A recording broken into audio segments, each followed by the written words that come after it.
সেদিকে আমরা না যাই। শুধু এটুকু বলতে চাই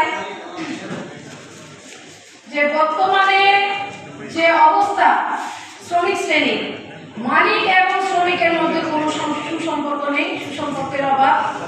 মালিক এবং নিয়োগকর্তাগণ শ্রম আইনের প্রতি শ্রদ্ধাশীল নয়, তারা শ্রম আইন না মেনেই তারা তাদের মতো করে তাদের আইন পরিচালনা করে।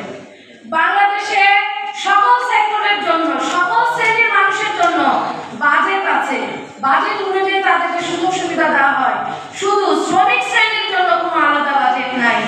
আমি আজকের এই বক্তব্যে জানাতে চাই, এই আলোচনা সভায় আগামী বাজেট আসছে, আমি এখানে দাবি তুলতে চাই শ্রমিক শ্রেণীর জন্য আলাদা একটি বাজেট প্রস্তাবনা প্রকাশ করতে হবে। পাশাপাশি জানেন নারীর প্রতি সহিংসতা, স্যার অলরেডি বলে গেছে, মাননীয় সচিব স্যার, যে 190 কে হয়তো বা তারা সামনে এটাকে অনুস্বাক্ষর করবেন। প্রতিটা সেক্টরে, প্রতিটা কর্মক্ষেত্রে, বাসা বাড়িতেও নারীর প্রতি বৈষম্য, সহিংসতা চলমান বিদ্যমান আছে।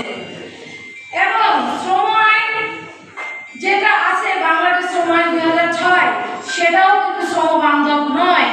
তাই আমরা দ্রুত জানাবো, বর্তমান যে প্রধান উপদেষ্টা আছেন, যতগুলো উপদেষ্টা আছেন এবং সংশ্লিষ্ট যারা এখানে কাজ করছেন, তাদের প্রতি অনুরোধ জানাবো, আমাদের যে শ্রম কমিশন একটি তৈরি হয়েছিল, সকল সংগঠনের নেতৃবৃন্দ সহযোগিতায় একটি প্রস্তাবনা দিয়েছেন উপদেষ্টা বরাবর।